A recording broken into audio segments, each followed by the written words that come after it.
Բարև ձեզ հարգելի հեռուստադիտողներ, հետևորդներ 168 TV-ի եթերում երկու ճակատ ոդկասթի 126-րդ թողարկումն է։ Էդգար Ղազարյանը եւ ես Դավիթ Սարգսյանը շարունակում ենք ամփոփել, վերլուծել շաբաթական լրահոսը, դա անում ենք մեր ավանդական գործընկեր Pantera Security մասնավոր պահնորդական ընկերության աջակցությամբ, որն իր 20-ամյա փորձով շարունակում է ձեզ առաջարկել անվտանգության պահնորդական բարձրակարգ ծառայություններ Երևանում թե մարզերում, հեռավար թե իրական ժամանակում տարածության մեջ կլինի դա տեսահսկման, կենտրոնացված տեսահսկման VIP տիկնապահների տրամադրման, ձեր տների, բնակարանների, ընտանիքի անդամների, այլ անշարժ եւ շարժական գույքի, ուսումնական հաստատությունների, արտադրական ձեռնարկությունների, շուրջօրյա պահնորդության տեսքով բոլոր այս ծառայությունների համար անվարան կարող եք դիմել մեր գործընկերոջը Pantera Security-ին, առավել մանրամասն տվյալներ կարող եք գտնել Pantera.am կայքում, սոցցանցերի Pantera անվանումով էջերում կամ զանգահարել 53 78 50 հեռախոսահամարով, եթե երկու ճակատ պրոմոկոդն ասեք, հատուկ առաջարկ կստանաք։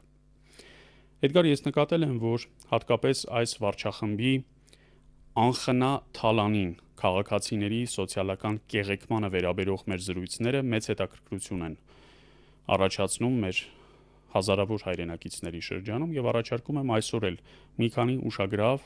սոցիալ-տնտեսական, մակրոտնտեսական ցուցանիշ հիշենք ու հիշեցնենք, նաեւ հերթական անգամ ցույց տանք մեր հասարակությանը, թե ինչպես է այս վարչախումբը անխնա մտել միլիոնավոր հայերի գրպանը եւ որևէ կերպ չի ուզում դուրս գալ, մատնել շատերին թշվառության, ոմանց նույնիսկ ծայրահեղ թշվառության, աղքատության, գործազրկության եւ աղքատության ցուցանիշները որքան է բարձրացրել, իր բարեկեցության ցուցանիշները որքան է բարձրացրել, որոնք որևէ կերպ համադրելի չեն։ Եվ դաժան երազ է թվում այն, որ շուտով կլրանա այս վարչախմբի իշխանության լինելու 8 տարին։ Մարդիկ հավանաբար իրենց հաշիվ չեն տալիս, որ 8 տարվա ընթացքում ամբողջական պետություններ են կայանում, ամբողջական համակարգեր են կայանում, կորպորացիաներ են կայանում։ Ժամկետը 5 տարի է։ Եվ 8 տարին առավել քան բավարար ժամանակ էր երկիրը ոչ թե փորձանքների, աղետների միջով տանելու, այլ ճիշտ հակառակը ծաղկման, բարեկեցության, բարգավաճման տանելու ուղղությամբ։ Բայց ծաղկում, բարգավաճում ու բարեկեցություն արվել է բացառապես այդ փոքր խմբակի մի քանի 100 կամ լավագույն դեպքում մի քանի հազար անձի համար, իսկ Հայաստանի բացարձակ մեծամասնությունը շարունակում է խարխափել միջինից ցածր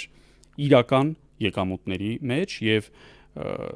մյուս կողմից իրականության մյուս երեսը այն է, որ այս վարչախումբը իր իշխանության լինելու 8-րդ տարին լրանալու օրերին շարունակում է խոսել նախկինների օրոք, ասենք ծրարով փող բաժանելու կամ ճամպրուկներով նախագահական փող բերելու արատավոր պրակտիկայի մասին, չունենալով գեթ 1 հարուցված քրեական գործ։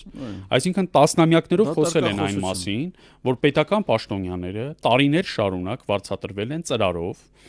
կանխիկ, այսինքն բացի աշխատավարձից ստացել են այլ հավելյալ եւ չաշխատված անաշխատ եկամուտ,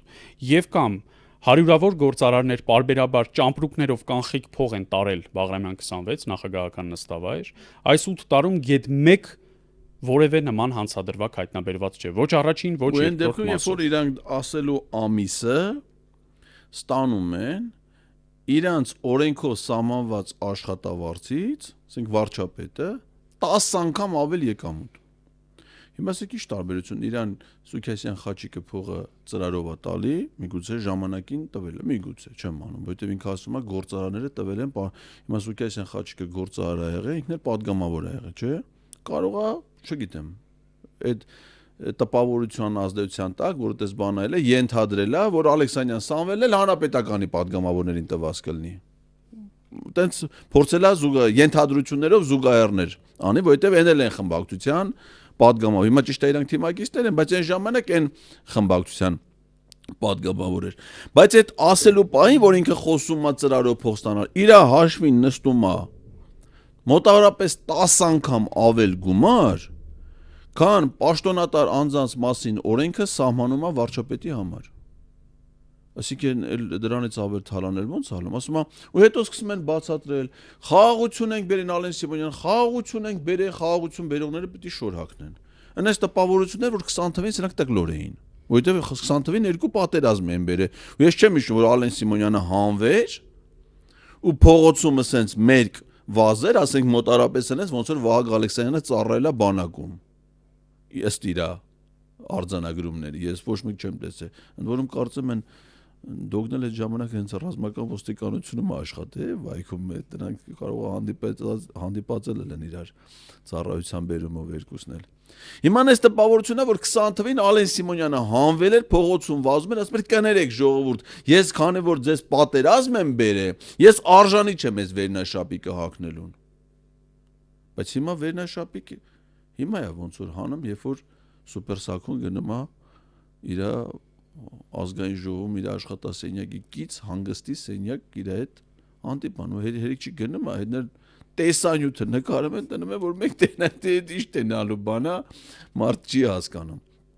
ու այդ պահին իրանք ավել փող են ստանում ու ասում է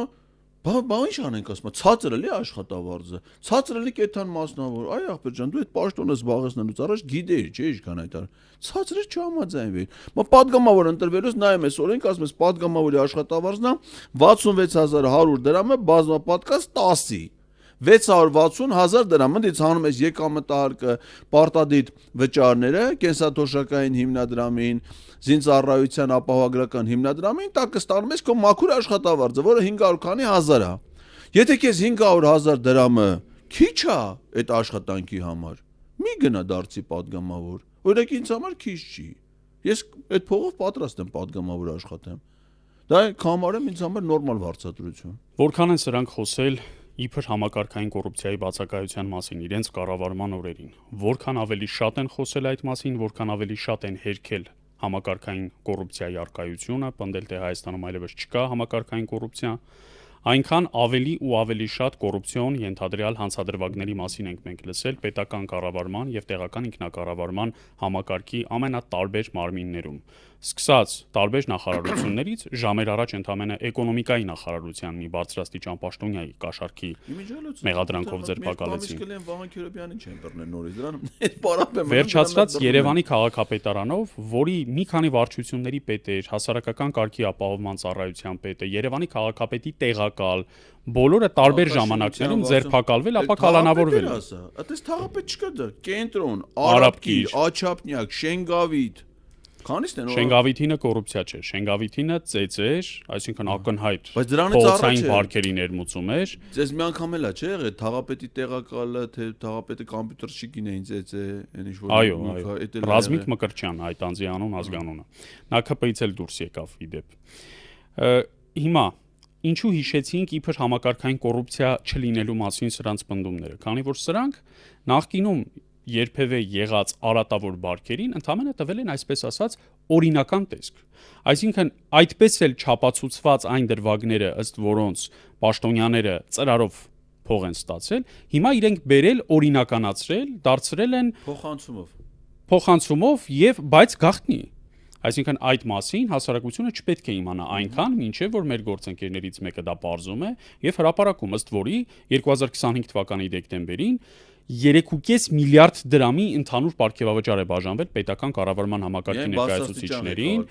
բարձրաստիճան ղեկավարներ, նախարարներ, փոխնախարարներ, վարչությունների պետեր, նույնիսկ մամուլի խոսնակներ ու անգամ վարորդներ։ Որտեղ հայեցողական է դրանց պաշտոնը։ Բաժինների պետեր, վարչությունների պետերի տեղակալներ, ընդ որում հետո պիտի պարզվեր, որ այս 3.5 միլիարդ դրամի դրամագլուխի պարգևավճարը ընդհանուր առմամբ շնորհակալություններ 2025 թվականի առաջին կիսամյակում կատարած աշխատանքի համար 2025-ի երկրորդ կիսամյակում կատարած նրանց աշխատանքը ոնց էլ թրիփի փողը չեն ստացել կգնահատվի ընտրություններից հետո իսկ ընտրություններից առաջ այդ փաստորեն տասնյակ հազարավոր անձինք կստանան խոստում փաստորեն նախընտրական կաշառք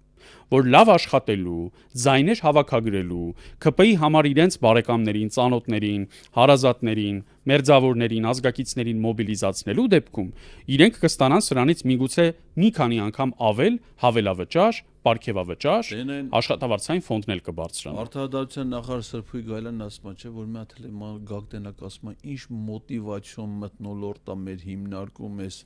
պարգևավճար, էս հունվար ամիսը, ասես մեզ սեր մեխնդություն։ Տիրում է ամբողջ արդարադատության նախարարությունում։ Ասում է, ինչ մոտիվացիա է բարձրացել, մոտիվացիայի արդյունքն էլ է եղել, որ սիրիացի վարսկան ահաբեկիչներին առանց որևէ իրավապայմանագրային հիմքի վերցե տվել են Թուրքիային, Սիրիայի քաղաքացիներին տվել են Թուրքիային։ Բայց պնդել են, որ իրենք պիտի շարունակեն իրենց պատիժը։ Օրինակ ինձ հետաքրիր է, հիմա Սրփուի Գալյանը տեղյակ է, դրանք հիմա որևէ բանտում պատիժ են կրում, թե ազատության մեջ են։ Օրինակ Ռամիլ Սաֆարովը, երբ որ տեղափոխվեց Հունգարիայից Բաքու, նա օթանավականից արդեն ազատ է արձակվել, որովհետև Ադրբեջանի նախագահը նրան ներում է շնորհել։ Մեկ այլ դեպք էլ հիշեցնեմ։ Վալերի Պերմյակով, որը Գյումրիում 7 հոգու սպանեց, այդ թվում փոքրիկ Սերյոժային։ Դու հիշում ես Ռուսաստան նրա արտահանձնումից հետո Գյումրիում եւ Երևանում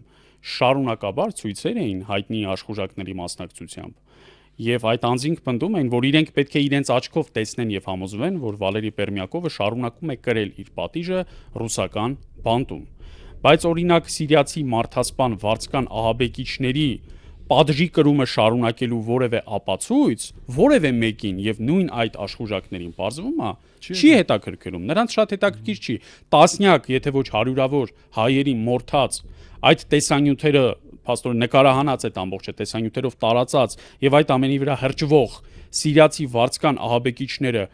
պատժի են արժանացել թշնամական Թուրքիայում, թե հակառակը խրախուսանքի են արժանացել։ Միգուցե ինչպես հիշեցրիր Ռամիլ Սաֆարովի պես նույնիսկ կոչում է տրվել նրանց արտահերթ, բնակարան է տրվել, բաց թողած աշխատավարձն է լրացվել, կարող է նույնիսկ հերոսի կոչում են տվել։ Ով իմանա։ Ով իմանա։ Բայց վերադառնալով մեր նախընթաց թեմային, ուզում եմ նաև ուշադրություն հրավիրել սրանց ցինիզմի եւ լկտիության վրա, երբ ամեն անգամ խոսում ես իրենց կարգով բարձրացած աշխատավարձի եւ ընդհանուր առմամբ եկամտի, իրենց բարելավված գույքային դրության, նյութական ապահովման մասին, անընդհատ բոլորը մեկ բան են ասում, թե իբր վարկերով են այդ ամենը վերցրել։ Բա այդ վարկերը ո՞նց են փակում։ Հիմա ես եւ դու գնանք բանկ եւ փորձենք այդ ծավալի վարկ վերցնել։ Նախ չեն տա ու տալու դեպքում դու պատկերացնում ես թե ինչ ընթացակարգերով մենք պիտի անցնենք, ամսական ինչքան սպասարկման փող պիտի տանք կամ տոկոս ինչքան պիտի վճարենք այդ վարկի մարման համար։ Հիմա այս մարդիկ, որ ամեն ամիս բացի իրենց աշխատավարձից նաև այլ ամսական բավարարումներ են ստանում եւ դրանով փաստորեն պետական միջոցներով իրենց գույքային նյութական ապահովության հարցերն են լուծում։ Չեն էլ ամաչում, կանգնում են տեսախցիկի առջև ու ասում են վարկերով ենք վերցրել։ Հիպոթեկային վարկով ենք ձևակերպել այդ ամենը։ Այդ հիպոթեկային վարկը, որ ձևակերպել եք, բա մինչև 2025 թվականի ավարտը Երևանի տարածքում ու այս պահին մարզերում շարունակվող եկամտային հարկի վերադարձից որքան եք օգտվել։ Ստացվում է ինչ, դուք աճ գրպանից հանել եք, դրել եք ձախ գրպանը։ Այնքան փող, որքան ձեր ընդունած օրենսդրական կարգավորման շրջանակում դուք ինքներդ ձեզ եք վերադարձրել, անպատկերացնելի է, անպատկերացնելի։ 1 միլիարդ դոլարից ավելի եկամտային հարկի տեսքով վերադարձվել է։ Պատկերացնում ես բնակարանաշինության, հիպոթեկային բնակարանաշինության։ Հիմա դրա քանի տոկոսն է գնացել ԿՊԱ-ականների։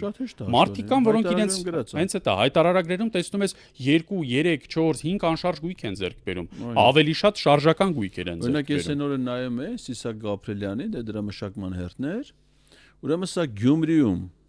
տուն առե առանձնահող եւ հողամասի վրա առանձնատուն։ Գյումրիը թե ինչ կապ ունի այդ ժամանակին ցայգում աշխատել, ինչ որ երևի գնաց եկել է։ Կամ էլ չոր նավահանգիստն կամ հիմա վերցրել է Վարչովատ, չգիտեմ, ասենք ինքը Երևանցի է, Շենգավիթում ապրում։ Գյումրիում սեփական տուն առե 21 թվականին, այսինքն 44 օրյա պատերազմից հետո 23 թվականին արդեն Արցախի լրիվ հայաթափումից հետո 23 թվականի դեկտեմբերին Երևանում նորակառուցենքում է տուն առը։ Հիմա ասենք թե օրինակ դրան վարկ տվողը պիտի որևէ մեկին ասում են, չէ, ինչ աշխատանք ունես։ Վարկը տալիս են որպես կանոն անժամկետ աշխատանքային պայմանագիր ունեցող, գիտեն այս մարդը միշտ աշխատելու է, վարկը եթե վարկը տալիս ես падգամավորի 23 թվին, որ գիտես նրա լիազորությունների ժամկետը 3 տարի հետո անցնում է։ Ասենք Սիսակն է Գաբրելյան, էլ ԿՊ-ի վարչության նիստով իրան չեն ընդգրկում համամասնական ցուցակում, չէ։ Էլ ինքը падգամավոր չի կարա լինի։ Բանկի մոտ հարցը ջարը ջան, բայց մարդը ո՞նց է վարկը փակելու։ Կամ ասենք թե նախարարին տարել է Գևորգ Պապյանին վարկ են տվել, որ տուն առնի, չէ։ Ենթադրենք։ Կամ ուրիշ մեկին։ Բայց նախարարես այդ նայում ես բանկից, գիտես որ նա WhatsApp-ով կարա հաղորդագրությունը ստանա ու մի օր հետո էլ նախարար, այսինքն իր վարկը ստանալու հաջորդ օրը WhatsApp-ից հաղորդագրություն ստանա։ Էլ նախարար չլի, քաղաքական պաշտոն է, այսինքն ոչ մի երաշխիք չկա այդ պաշտոնին, որ ինքը այդ եկամուտները բայց այդ մարդը էլ 2 տարվա աշխատանքի կայունություն չունի։ 20 տարով դու դրա ո՞նց ես վարկ տա։ Պարզա չէ որ դա վարկ չի, Դավիթ ջան։ Դա չգիտեմ ինչ, ներքին մանավանդ որ հիմնական վարկ տվողներ, որ նայում ես ումից են։ Օրինակ Ալեն Սիմոնյանի սա այդպես կոչված վարկերը որով իր մայրը ջրվեժում առանձնատուն առե, ինքը որ ավտոները առե, կնոջ համար, իր համար եւ սա Հայ-Էկոնոմ բանկ է։ Դրանց սա ինչքան վար Կալեն Սիմոնյանին Հայ-Էկոնոմ բանկն է։ Հայ-Էկոնոմ բանկի հիմնական սեփականատերից մեկն էլ այդ նույն գումարման ազգային ժողովի պարզ չի, որ ասենք թե այն մարդը իր փողը տալու ձևը գտել է։ Հիմա Հայ-Էկոնոմ բանկի վարչությունը որ որոշում կայացրեց, որ ենթադրենք այդ վարկը ներում է, իրավունք ունի, չէ՞։ Իսկով ասում որ չեն կայացնում։ Հայրենիքին մատուցած ծառայությունների համար։ Չէ, ինչի հայրենիքին, հենց Հայ-Էկոնոմ բանկին է ցավը տանեմ։ 22 թվից անկախիկի մասին օրենքը ընդունել են ու ամեն տարի այդ օրենքը կատարել է։ Հիմա այս տարի գրել են, ասում եմ ապրիլի 1-ից բոլոր պետական ծառայությունների համար վճարումներ պիտի լինեն անկանխիկ։ Այսինքն դրանով ինչ են անում, բանկերին են չէ հարստացնում, որովհետև դա ըստ էության ապօրինի պահանջ է։ Օրենքը գրել է կենտրոնական բանկի մասին, ասում է կենտրոնական բանկի կողմից թողարկված բոլոր մետաղադրամները, հուշադրամները եւ թղթադրամները ազատ շրջանառության միջոց են։ Այսինքն եթե երկրի կենտրոնական բանկը թողարկել է 1000 դրամանոց թղթադրամ, ո՞նց իսկ չես ընդունում այդ 1000 դրամը։ Ինչ ո՞նց է ուղարկում, ասում չէ գնա այ մարդ ես բանկերին չեմ սիրում, չեմ վստահում, մասնավոր կազմակերպություն է, չէ։ Հաշիվ չեմ բացում, ես եմ չեմ ուզում, թողարկել ես պետական դրամ, ես գալիս եմ պետական, հիմա ասենք Երևանի տրանսպորտ, չէ, կախեք փողում չես կարող, ինչ արժի 150 դրամ, անում ես տալիս ես վերցնող չկա, դες բան չի կարալ լինի։ Ամեն ինչ արված է քաղաքացիների կյանքը բարդացնելու, ընթացակարգերը բարդացնելու ուղղությամբ, բայց ամեն ինչ արված է նաև իրենց նյութական ֆինանսական կացությունը օրինականացված կոռուպցիայի շնորհիվ ել ավելի բարեկեցիկ դարձնելու համար։ Ուզում եմ հիշեցնել, որ դեռևս մինչև պատերազմը 2019 թվականին Նիկոլ Փաշինյանը գաղտնի որոշմամբ կրկնապատկել էր իր նախարարների եւ փոխնախարարների աշխատավարձերը 700,000-ից սարքելով 1.5 միլիոն, նախարարներին է խոսքը միայն վերաբերում։ Եվ դարձյալ սրանց ցինիզմը բավում է այնքան, որ ասեն, թե իբր նույնիսկ այդ աշխատավարձերը իբր մրցունակ չեն եւ դրանք շարունակաբար պիտի բարձրացվեն, որ հանկարծ իրենց այդ գանձ մասնագետները, որ կադրային քաղաքականություն ուղղակի ֆանտաստիկ է, էլի ԿՊՍ-ը, այդպիսի կադրեր համաշխարհային մեծության գիգանտներ բոլոր ոլորտների հանկարծ չարտահոսեն մասնավոր ոլորտ։ Կարելի է մտածել, որ եթե սրանք իշխանություն չունեցան ու քաղաքական պաշտոններ չզբաղեցրին,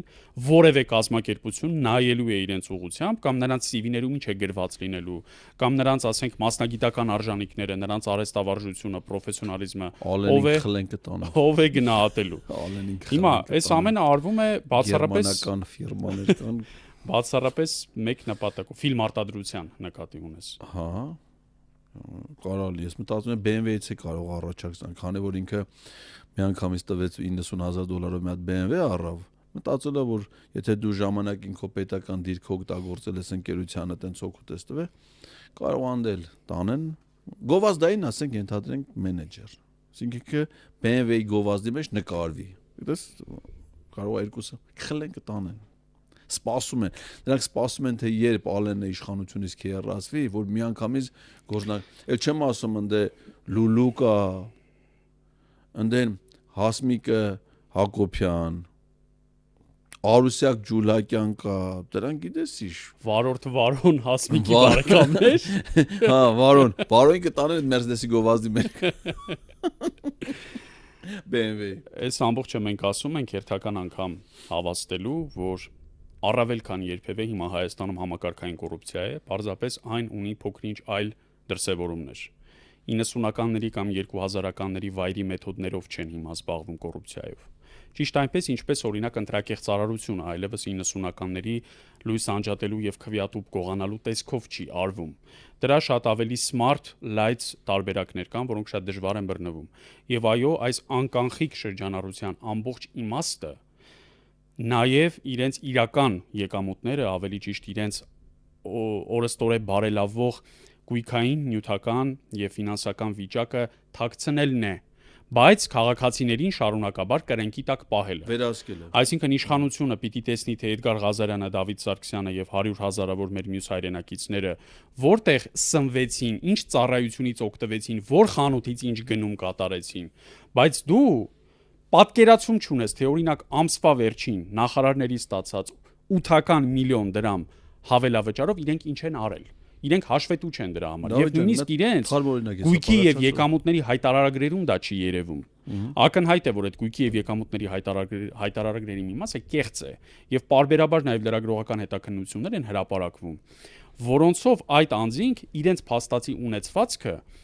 պատվիրակում են կամ գրանցում են այլ անձանց անունով, որոնք փոխկապակցված անձանց շրջանակի մեջ չեն մտնում ըստ համապատասխան օրենսդրության։ Քանի որ փոխկապակցված անձանց շրջանակը սահմանափակված է, ասենք օրինակ, ընտանիքի մերձավոր անդամներով կամ ասենք եղբոր, քրոջ, կնոջ բարեկամների, իրենք օրինակ մի ընկերոջ անունով կամ մեկ այլ բարեկամի անունով որոշակի գույք են գրանցում եւ այդ գույքն էլ փաստացի շարունակում են նրանք տիրապետել, տնօրինել եւ օգտագործել։ Հիմա այսքանից հետո մեր բոլոր այն հայրենակիցները, որոնք մոլորություն կունենան պնդելու, թե Հայաստանում այլևս համակարգային կոռուպցիա չկա, լավ իմանան, որ համակարգային կոռուպցիան հենց սա է եւ հայտնաբերելի համակարգային կոռուպցիա է եւ տեսանելի է սա։ Այն մարդիկ, որոնք կպնդեն, որ տարբեր սոցիալական ծառայություններում, ասենք ճանապարհային ոստիկանության հաշվառման քննական բաժնում, սոցիալական միասնական ծառայության տարածքային կենտրոններում, կադաստրի կոմիտեում եւ քաղաքացու հետ անձնապես մուտք ունեցող այլ ծառայություններում, որոնք պետության կողմից պատվիրակված են տարբեր կազմակերպությունների, այդտեղ կանխիկ դրամաշրջանառություն չկա, որպես կաշառք, լավ իմանան, որ կա շատ ավելի լկտի ու ցինիկ մի բան, երբ քաղաքացուն նորմալ որակի ծառայություն չի մատուցվում, քաղաքացին միևնույն է դժգոհ է մնում իրեն մատուցված հանրային ծառայության որակից, բայց այդ հանրային ծառայություն մատուցողը, այդ գերատեսչության ղեկավարը, նրա տեղակալը, բաժնի պետը, պատասխանատուն օրեցօր ծաղկում, փթթում եւ բարգավաճում են եւ դա հենց այդ քաղաքացուց վերցված միջոցների նրանից գանձված հարկերի հաշվին։ Արդյունքում քաղաքացու խնդիրը չի լուծվում, իսկ այդ պետական պաշտոնյան շարունակում է ծլել, ծաղկել ու զորանալ։ Դավիթ ջան, նախ պետական տուրքերը վճարները կանխիկ անելը կաշառք տալու հետ որևէ կապ չունի։ Օրական իրանք իրենց չեն բռնում։ Այդ նույն հարկայինի տեսուչներին, որ ես վերջերս բռնել էին մի քանի հոգու, մաքսայինի տեսուչների, որ բռնել էին, Էդի մաքսային վճարները անկանխիկ եղանակով անելու հետ ի՞նչ կապ ունի իրան ստացած կաշառքները։ Իդեպ այդ քաղաքացիներին վերահսկել, այո, լրիվ ճիշտ ես ասում, որ այդ անկանխիկի իմաստը մարդկանց մեզ վերահսկելն է։ Հիմա գիտես, չէ՞, բանկերից ծանուցում են տվել հաճախ, չգիտեմ դու ստացել ես, թե չէ։ Որ պետքա նույնականացվի ամեն մի գործար կատարելուց։ Այսինքն եթե մինչև հիմա ես կարող եի ընդհանրենք շտաբ գործելներ, քարտս թողեի կնոջս մոտ պինը ասեի, ինքը գնար բանկոմատից փող աներ, հիմա չի կարող անի, որովհետև պիտի յուրաքանչյուր, ասենք թե քարտի սեփականատիրոջ նույնականացում արի գործարքից առաջ, դες բան։ Իսկ որպեսզի վերահսկեն ես, դու մնացածը, որովհետև եթե մենք անկանխիկ վճարումներ ենք անում, ասենք եթե ես հիմա բենզալացականից բենզին եմ լցնում, անկանխիկ վճարում եմ, հստակ երևում է, չէ՞, ու ինձ էլ նույնականացնում են, երևում է, որ ես ինչ որ ես ինչ ժամին եղել եմ, ես ինչ հասցեում։ Ես ինչ որ ես ինչ ժամին եղել եմ, ես ինչ խանութում, կատարել եմ այսքան գնումներ, մարդկանց վերահսկելու իմաստուն է, դա չեն անում կյանքը պարզեցնել։ Կյանքը պարզեցնելու համար դու պիտի այդ հնարավորություն տաս, ես կօգտվեմ, չեմ օգտվի։ Իսկ երբ որ ստիպում եմ պարտադիր դա անել, արդեն լրիվ այլ իմաստ, այլ նպատակներ ունի։ Ուրեմն ես այս շաբաթվա մեջ մամուլում կարդում եմ, որ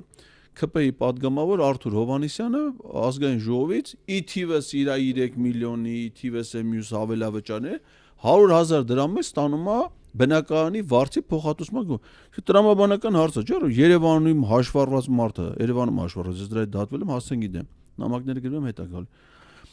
Երևանում հաշվառված մարդը Երևանում ապրելու համար իզնիցն չի ամսական 100,000 դրամ փոխհատուցում։ Հարցում եմ արի ազգային ժողով, ասում խնդրում եմ տվեք բոլոր падգամավորների ցանկը անուն ազգանունները, ովքեր մինչև հիմա բնակարանի համար այդ լրացուցիչ հավելավճար են ստացել, որ ես իմ վելություն անեմ, սես տեղեր գանք պատասխանում են, որ չեն կարա ձեզ այդ տեղեկատվությունը տրամադրենք, որովհետև անձնական գաղտնիք է պահում։ Հիմա պիտի դիմեն վարչական դատարան, որ պարտավորեցնեն տանը տեղը։ Ես խո չեմ հարցնում, ասեմ Արթուր Հովհաննիսյանը ինչ հիվանդությունով է տառապում, որ դու ասես, թե ինչ բան է անձնական գաղտնիք, անձնական տվյալների պաշտպանության մասին օրենք կա։ Դա ասում է թե որ նա անձնական Այսինքն հանրային միջոցը, որ հանրային ծառայողը պետությունից ստանում է, ոչ մի դեպքում դա չի կարող գաղտնի լինի։ Այսինքն նույն բանը ոնց որ ասես աշխատավոր Արթուր Հովհաննիսյանը պարտավոր է այդ եկամուտը իր տարեկան հայտարարագրի մեջ նշի ինքը։ Եթե դա հայտարարագրում նշելու ենթակա տվյալ է, ո՞նց է դա համարում գաղտնի տվյալ։ Հենց ես իմ օրինակով, թարմ օրինակով այս շաբաթվա ապա հիմնավորում եմ քո միտքը, որ իրենց վերաբերող տեղեկությունները մեզնից հանրությունից գաղտնի են պահում, բայց հասարակության տվյալները շարժը վերահսկում, նույն այդ եկամուտների այդ հայտարարագրման համակարգ, որ փորձեցին մցնեն տապալեցին, չէ՞։ Ասում եմ, դա անում ենք դրա համար, որպեսզի վերահսկողությունը հայտարարագրման համակարգ, այ ախպեր ջան, ամբողջ աշխարհում ներդրված է նաև մեր երկրում պաշտոնատար անձանց հայտարարագրերի համակարգ, այսինքն այդ վերահսկողության սուբյեկտն ու օբյեկտը տարբեր են։ Պետք է հանրությունը վերահսկի ծառայողներին, թե իրանք ինչ փող են ստանում, ինչի վրա են ծախսում, Արադ Միրզոյանը ծաղկամանա նվեր ստացել, թե աղբաման։ Այս վերջերս մի ծաղկաման էր ստացել, բայց պետք է աղբաման էր, թեխի են դրան ծաղկաման տվել, չիմաց։ Շուտ է, էլի, եթե ծաղկամանա, շուտ է, եթե աղբամանն չեն ուշացնում։ Մի խոսքով, այդ դրա համար է, որ մենք դա վերահսկենք։ Դες ասեք իմացանք, հարցը չէ առաջանում, չեք ծաղկաման տվել, թե պետք է աղբաման։ Այսինքն վերահսկողությունը մենք պետք է իրականացնենք, ոչ թե այնպես հայտարարագրերի համակարգ դնեն, որ ծառայողները քաղաքացիներին վերահսկեն։ Դες բան չի կարա լինի։ Ոչ մի դեպքում չի կարա լինի։ Արի մեր այս վարչախմբի բարձրաստիճան պաշտոնյաների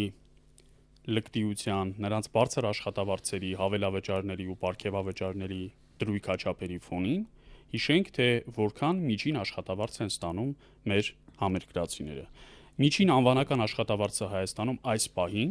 2026 թվականի փետրվարի դրությամբ 308,800 դրամ է։ Անվանական աշխատավարձը, այսինքն հարկերը ներառյալ։ Թվում է, թե սա նորմալ ցուցանիշ է, բայց իրականում միջին անվանական աշխատավարձը էապես բարձր է մի շարք ոլորտներում առկա միջին աշխատավարձից, օրինակ առևտրի եւ սպասարկումների ոլորտում։ Նախ վերապահում անենք, որ Հայաստանում ամենաբարձր աշխատավարձերը ստանում են կոնկրետ մի քանի ուղղություններում զբաղված մեր տասնյակ հազարավոր հայրենակիցներ, դա ֆինանսական ոլորտն է, հանքարդյունաբերությունն է, շահումով խաղերն են, բայց ընդհանուր առմամբ հայաստանյան բնակչության մեծամասնությունը զբաղված է ոլորտներում, որտեղ միջին աշխատավարձը ցածր է Հայաստանի միջին անվանական աշխատավարձից։ Հիմա տես, ոլորտներ կան, որտեղ միջին անվանական աշխատավարձ, այսինքն հարկերը ներառյալ, նույնիսկ 150,000 դրամի չի հասնում։ Հիմա այս ֆոնին մի հատ հիշենք, այս վարչախմբի Հայաստանի կառավարիչների 2025 թվականի դեկտեմբերին ստացած 3.5 միլիարդ դրամի պարգևավճարները, Նիկոլ Փաշինյանի ստացած 13 միլիոն դրամը, նախարարների ստացած 7-ից 8 միլիոնական դրամները ու կրկնում եմ, սա ընդամենը 2025 թվականի առաջին կիսամյակի Բայց դրանք ընթացքում են պարգևավճարներ ստացել իրենց աշխատավարձից բացի։ Այսինքն մեր քաղաքացիների չնչին աշխատավարձերի ֆոնին սրանք շարունակում են բազմապատկել իրենց կարողությունը։ Օրինակ ամենացածր աշխատավարձը Հայաստանում սպասարկման ոլորտում է։ Վերջին տվյալներով այն կազմում է միջինում 149,700 դրամ անվանականը։ Մեկ տարվա ընթացքում, այսինքն 2025 թվականին այն ոչ միայն չի բարձրացել, այլև 4,000 դրամով էլ նվազել է։ Այսինքն 2024 թվականին եղել է 153,000 դրամ, հիմա 149,000 դրամ։ Միգրացիոն քաղաքականության հետևանքներն հանդիկները որ եկել են, իրանք աշխատաշուկայի վրա այդ իմաստով բացասական ազդեցություն են թողել, որովհետև իրանք համաձայն են ավելի ցածր աշխատանքով վարձատրության դիմաց աշխատանքին, եւ դա նվազեցնում է։ Դրույքաչափը իջնում է, այո։ Եվ այսինքն բնականաբար աշխատանքը գրավիչ չի դառնում նաեւ մեր, որովհետև ի տարբերություն Հայաստանի քաղաքացիների, օտարերկրացիները, ովքեր այստեղ Հայաստանում ապրում են, իրանք մի շարք արտոնություններից օգտվում են ակամա։ Ասենք իրանք օրինակ գույքակ չեն վճարում։ Իրանք պարտադիր շատ վճարներ, որ մենք վճարում ենք, իրանք դա չեն անում։ Օրինակ հնդիկ երիտասարդները, չնայած 20 տարեկան են, 18 տարեկան, իրանք բանակում չեն ծառայում։ Բայց մեր քաղաքացիները բանակում ծառայում են։ Այսինքն իրենք sense tenants ունեն ակամա իրենց կարգավիճակից ելնող արտոնություններ։ Ու քանի որ գալիս են մի երկրից մի միջավայրից, որտեղ ասենք ընդ կարող է իրենց երկրում մի ամսվա աշխատավարձը $2, այդ գիտես չէ, մեր դեսպանատյանն է կարծեմ այդ այգեպանը $1 աշխատավարձ է ստացել, հետո որոշել են որ տան $2, $2 որ տվել են, ինքը $1-ով աշխատող է բերել։ Դες մի հատ պատմություն կա կարող ասում, բայց կարող է պատկերավոր պատմություն է, որ խոսում են դե ցածր աշխատավարձերի մասին։ Հիմա այդ միջավայրից եկել են մարդիկ ստե, ցածր վարձատրության դիմաց աշխատում են, չէ՞։ Հիմա էլ որ այսքան իշխանություն ասում են աշխատատեղեր ենք ստեղծել, աշխատատեղեր ենք ստեղծել։ Հələ մի հատ նայեք տեսեք ձեր աշխատատեղը, եթե ստեղծված աշխատատեղ կա, ո՞վ է զբաղեցնում այդ աշխատատեղը։ Եվ այդ աշխատատեղերը զբաղեցնող հայերը ինչ աշխատավարձ են ստանում։ Սպասարկման ոլորտում եթե հարկերը հանում ենք, մաքուր աշխատավարձը մնում է միջինը 110,000 դրամ, մարզերում շատ ավելի ցածր, քան Երևանում։ Նախարարները հիշեցնում են, որ ստացել են միայն որպես պարգևավճար 8 միլիոն դրամ 25 թվականի դեկտեմբերին։ Քանի հոգու փողա։ 70 անգամ ավելի շատ, քան սպասարկման ոլորտի աշխատողի 1 ամսվա աշխատավարձը, որով ինքը եւ պետք է կոմունալ կենցաղային իր սպասարկումը իրականացնի, եւ պետք է սնվի, եւ պետք է այլ ծառայություններից օգտվի 110,000 դրամով։ Այն էլ միգուցե ոչ միայնակ, այլ ընտանիքի անդամների համար նաեւ։ Այնպես որ Այսինքն քո ասած է, նորից այդ հաշվարկն արեցի, 70 անգամվա տարբերությունը, 70 ամսվա տարբերությունը, չէ՞։ 70 ամիսը անում է 5.8 տարի, այսինքն այդ քո ասած մարդը, որ հիմա աշխատում է, 5.5 տարի եւ ավել պիտի աշխատեր, որ ստանար այնքան պարգևավճար, որքան սրանք 1 ամսում ստացել։ Առավոտը արտանա, գործից չուշանա, էթա գործի պերերիվ, ժամին պերերիվ, մի օր ամառ, մի օր ձմեռ, մի օր ցուրտ, մի օր վրան ջղայնանան, մի օր հիվանդը, տենց 6 տարի, ու էդի հավասարա մի հատ Գևորգ Պապոյանի մի ամսվա պարգևա, մի հատ Գևորգ Պապոյան, որ գործից հանեն, հարսանիքի չեն տանի, նրան կլարնետ նվագի, չնայած ինքը ասում է, որ ինքը կլարնետ է նվագում, բայց ասենք ես չեմ լսել, որ որևէ մեկը իր բանակի քեֆին հրավիրի Գևորգ Պապոյան էտա կլարնետ նվագի, որովհետև ինձ թվում է վատ է նվագում։ Դրա համար էլ հավակնում է դառնա վարչաբենդի անդամ, չէ՞, անտաղաններ ընդեն հավաքվում, այդ անտաղան թմբուկահար կան դե, Պարուհի կա, երգիչը, մենակատարը Արսենը Թորոսյան։ Նույնը նաև հանրային սննդի ոլորտում է, սպասարկման ոլորտի հետ գրեթե համակայլ աշխատավարձ են ստանում այստեղ 151,700 դրամ, եթե մաքուր աշխատավարձը ասենք, ապա 112,000 դրամ, այսինքն հանրային սննդի ոլորտում զբաղված մեր 100,000-ավոր հայրենակիցներ էլ ստանում են ընդամենը այսքան աշխատավարձ, ճիշտ է ի տարբերություն սպասարկման այստեղ 8,000 դրամով ավելացում է եղել 2025 թվականի դրությամբ, բայց այդ 8,000 դրամը մի հատ բեր համադրենք առաջին անհրաժեշտության ապրանքների խայտառակ գնաճի հետ, ու թույլ տուր մի քանի տոկոս թվարկել, որոնք 2025 թվականի ընթացքում պարենամթերքի առաջին անհրաժեշտության ապրանքների թանկացման տոկոսադրույքներն են։ Օրինակ տավարի միսը 2025 թվականին Հայաստանում թանկացել է 11.7%-ով, խոզի միսը 12.7%-ով, գառան միսը 14.1%-ով։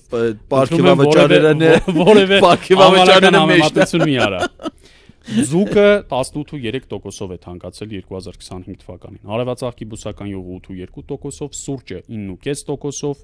կակաոն 31.9%-ով, սա պայմանավորված է նաև համաշխարհային շուկայական զարգացման հետ, ձուն 7.2%-ով, մակարոնեղենը 7.9%-ով, հնդկածավալը 9.4%-ով, ոլորը 10.4%, կարագը 7.2%, տրանսպորտը 24.5%-ով, մի ծառայություն, որից 100,000-ավոր համակարգացիներ ամեն օր օգտվում են, կրթությունը 8.5%-ով եւ այսպես շարունակ։ Հիմա համադրենք առավոտից երեկո։ Դες իմ իմացածը ասեմ, էլի։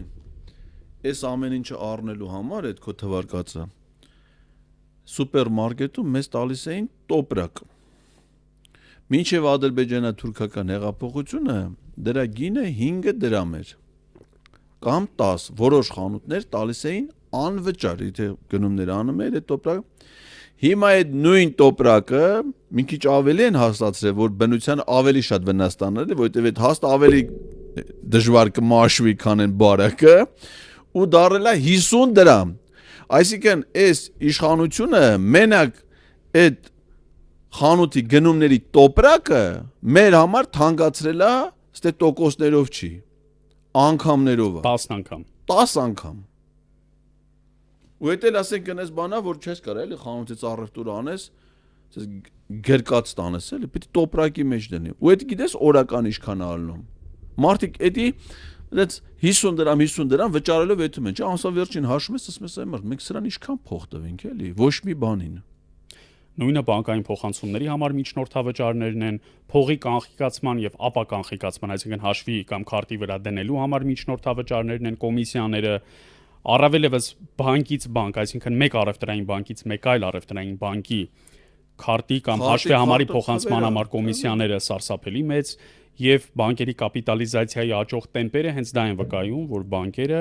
փաստորեն ուղղակի շահառուն են այս անկանխիկ գործառնությունների։ Վերջերս ստիված էր կենտրոնական բանկի նախագահը կարծեմ իր մամուլի ասուլիսում անդրադառնալ այդ խնդրին, իրենք շեմը կարգավորելու են, այո։ Մի քիչ իջացնել, որովհետև արդեն աղմուկը դժգոհությունը դրանից շատ բարձր է։ Ու մի հատ այս ֆոնին, այս համատարած թանկացման, այս վարչախմբի պաշտոնյաների գեր-թանկ կյանքի, իրենց վայելքների, շքեղության, ցոփուշվայտ, զեղ ապրելակերպի, իրենց պարգևավճարների, հավելավճարների ու աշխատավարձերի ֆոնին հիշենք, որ Հայաստանում կրթության, մշակույթի, արվեստի ոլորտի ներկայացուցիչների միջին անվանական աշխատավարձը 160,000 դրամի էլ չի հասնում։ Մի քանի ուսուցչի են գտել, ատեստավորել, որոնք ստանում են մի քանի 100,000 դրամ աշխատավարձ, ասում են նույնիսկ 400-ից 500,000 դրամ, եւ առավոտից երեկո խոսում են այդ մասին, թե իբր Հայաստանում ուսուցիչները ստանում են մինչև $500,000 դրամ աշխատավարձ։ Հայաստանում այդպիսի աշխատավարձ ստացող ուսուցչի գտնելը շատ դժվար է, եթե ոչ անհնար։ Փոխարենը ճիշտ հակառակը, փակվող դպրոցներ, ընդհուպ Երևանում անհնար էր պատկերացնել, որ միլիոնանոց Երևան քաղաքում կգտնվի փակվող դպրոց։ Դա Երևանի Վարդանանց փողոցում, այսինքն կենտրոնում գտնվող Արշավիր Շավարշյանի անվան համար 40 միջնակարգ դպրոցներ, որը փակվեց անցած տարի։ 260 դպրոց, որոնք 2026 թվականի ընթացքում 100 աշակերտից պակաս աշակերտ ունենալով փակվելու են։ Ու ինչ են անելու այն ուսուցիչները, որոնք առանց այն էլ պարզ է, չէ, սոցիալապես խոցելի են, հեռավոր, սահմանամերձ բարձր լեռնային համայնքներում են ապրում եւ աշխատում, եւ իրենց կեցության ու ապրուստի միակ միջոցն է։ Այդ ուսուցիչը չի կարող գնալ գյուղում այլ գործով զբաղվել։ Հավանաբար այդ գյուղում, ասենք, բարձրագույն կրթություն ստացած մի ականձն է կամ եզակիներից մեկը։ Այդ ուսուցիչը շատ լավ գիտես, որ գյուղապետից էլ բարձր համարում ունի եւ հատկապես փոքր գյուղերում հենց նրա մոտ են գնում խորհրդատվության, ասենք դպրոցի տնօրենի, ուսուցչի, որը միաժամանակ մի քանի առարկա է դասավանդում։ Հիմա դու եկել ես փոքր գյուղերի միակ համայնքաստեղծ կառույցը փակում ես, բայց ասում ես, որ տարածքների համաչափ զարգացմամբ եմ զբաղված, որ մարզերում կյանքը կակտիվացնեմ, որ Երևանից ակտիվությունը կտեղափոխեմ մարզեր։ Ցավոք սրտի փոխարենը ճիշտ հակառակն է տեղի ունենում։ Դու շատ ճիշտ արձանագրում արիր համայնքաստեղծ այդ եզրույթի գործածումը, որովհետև ես լինելով տեղական ինքնակառավարման հարցերով փորձագետ, մենք միշտ համայնքների խոշորացման, տեղական ինքնակառավարման մեր մոդելներում գործոնները երբ որ հաշվի ենք առնում, դպրոցը առաջնային է, որովհետև օրինակ Եվրոպայում համայնքաստեղծ գործոններից հանդիսանում եկեղեցին, այսինքն եկեղեցու շուրջ է ձևավորվում համայնքը, էլի, եւ եթե ասենք այդ եկեղեցին չլինի, մարդիկ այդ համայնքում ապրելը դառնում է ավելի պակաս գրավիչ, քանի որ մեր համայնքների բնակավայրերի մեծ մասը ստեղծվել են խորհրդային իշխանության աթեիզմի պայման։ Մեր մոտ էս անկախության շրջանում հիմնականում Գարեգին երկրորդ վեհապար Հայրապետի գահակալության շրջանում, որ մեծ եկեղեցաշինություն է իրականացվել, ու համայնքներում եկեղեցիներ են կառուցվել։ Հիմա մեր բոլոր գրեթե մեծ քաղաքները եկեղեցիներ ունեն, ժամանակին դա չկար։ Ու միշտ մեր համայնքներում գյուղական համայնքաստեղծ գործոնը եղել է դպրոցը, որը կրթական հաստատություն լինելուց բացի նաև համայնքային մշակութային կյանքի գեներացնող օջախ է հանդիսացել, այսինքն դպրոցի գրադարանը նաև համայնքին է ծառայել կամ կարա ծառայի, դպրոցի դահլիճը, դպրոցի մարզադահլիճը կարա ծառայի այդ համայնքի երիտասարդների համար սպորտով զբաղվելու հարմար վայր, ոչ միայն որպես ֆիզկուլտուրայի դասերի պարապմունքների անցկացման։ Ու եթե հիմա այդ համայնքաստեղծ քո ասած ճիշտ բնութագրմամբ գործոնը համայնքից հանում ես, այդ համայնքում ապրելը դառնում է արդեն, ասենք պատկերացնում ես երիտասարդ ընտանիք, եթե մի քանի հոգի մնացել են Վայոց ձորի մարզի Ազատեք գյուղում, դա իմ հայրենի գյուղն է, որի դպրոցը այս տարի ուզում են փակեն։ Հիմա պարզ է, չէ, այդ համայնքի դպրոցահասակ երեխա ունեցող ծնողները ինչքան պիտի հաշտվեն այն մտքի հետ, որ ամեն օր իրանց երեխեքը,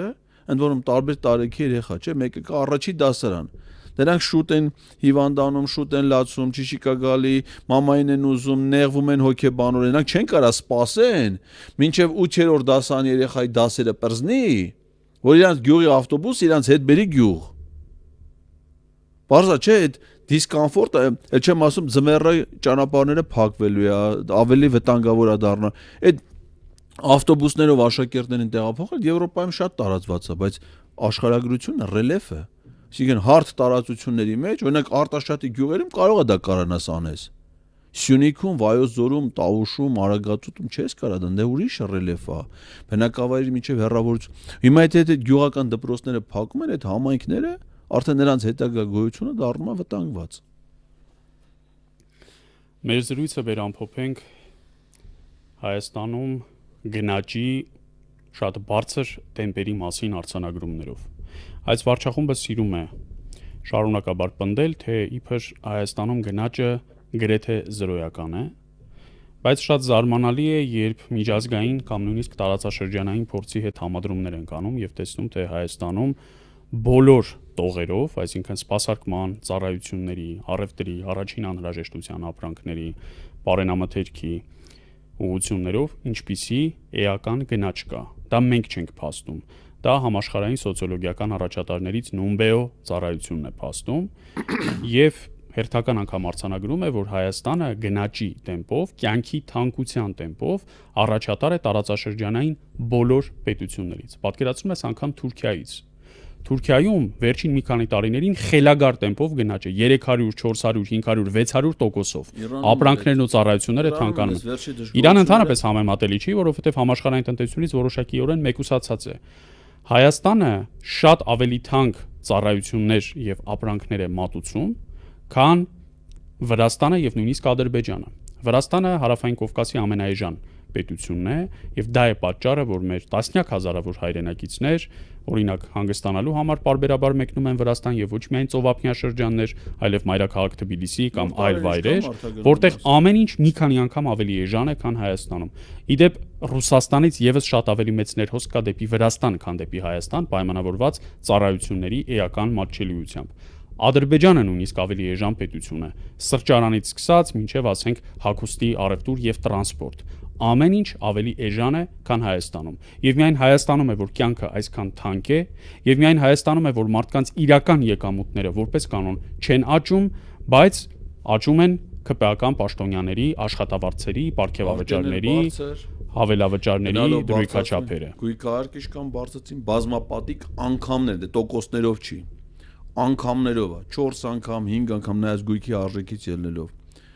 Շրջանառության հարկը փոքր եւ միջին բիզնեսի համար կրկնապատկվեց 5%-ից 10%։ Մեքենաների ապահովագրությունը, որը 4-5 տարի շարունակ թանկանում է, եթե նույնիսկ դու որևէ պատահարի մասնակից չես, միևնույն է, ամեն տարի դու ավելի ու ավելի մեծ գին ես վճարում ապայի համար։ Եվ ի վերջո, նաեւ մեքենաների գույքահարկը, մեքենան ընդհանուր առմամբ գույքահարկը եւ անշարժ եւ շարժական գույքի, բայց իհարկե ամենամեծ անակնկալը մեզ մատուցվեց 2025 թվականի դեկտեմբերին, եւ այդ մասին 100,000-ավոր անհատ ձեռներեցներ իմացան օրերս,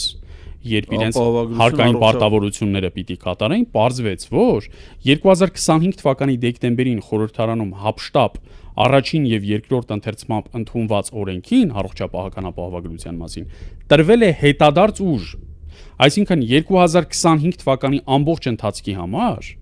տարվա ընթացքում 2,400,000 դրամից ավելի շրջանառություն ունեցած անհատ ձեռնարկատերերը պետք է վճարեն 129,000 դրամ ապահովագրավճար։ Այսինքն ամսական 200,000 դրամ շրջանառությունից ավելի եթե ունես, դու պիտի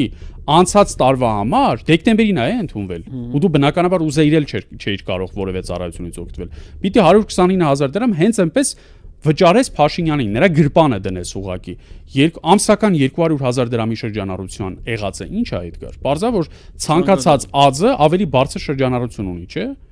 Որովհետև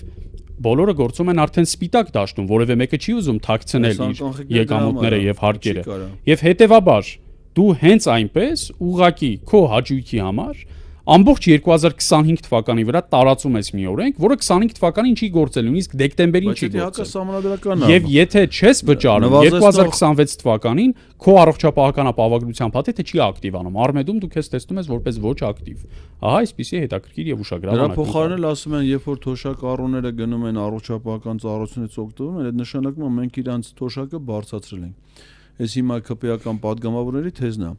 Ասում են մենք ոչ միայն հետ վճար ենք տալի, հետ վճարի մասին մենք շատ ենք խոսել, որ դա շատ գնագոյացման գործոնների վրա, վճարման գործոնների վրա չի ազդում, որ օրինակ կոմունալ ծախսերից, ասենք եթե մարդը 50,000 դրամ թոշակառու է իրենց կոմունալ ծախսերը մենակ ձմեռվա ամիսներին, գազը արդեն 50,000 է, էլի, այդ ցանկացած միջին ընտանիքում, այդ նշանակում ամբողջ թոշակ գնաց գազի փող։ Դրանից էլ դու հետ վճարը չես ստանում, ասենք թե on-line առևտրից էլ հետ վճարներ չկա։ Ես այնօր հենց իմանում Viber-ը կա, գրել եմ, մեկը կոմենտեր գրել, ասում է Viber-ը հետ վճար էլի չի, այսինքն եթե թոշակառուն իր համար Viber-ով թեկուն սնունդեր են, չէ՞, պատվիրում տարբեր ապրանքներ, բաներ, այդ բաներով պատվիրում են, նաև հարմար առաքումա տունա բերում եւ այլն։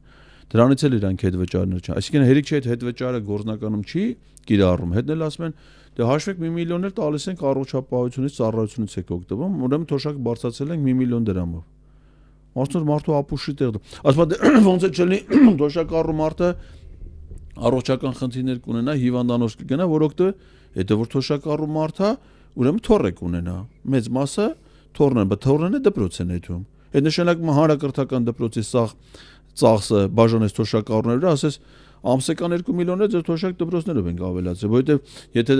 չլներ, դուք ձեր թոշակի փողը տայիք ձեր թոռների դպրոցի վարձը։ Ուրեմն թոշակ բարձրացել, ձեռ են առնում էլ։ Փորձեցին որպես լավություն ծախել հերթական ծիծաղելի քայլ է, երբ արկա քարտերի 2% հետ վճար սահմանեցին անկանխիկ գործառնությունների դեպքում,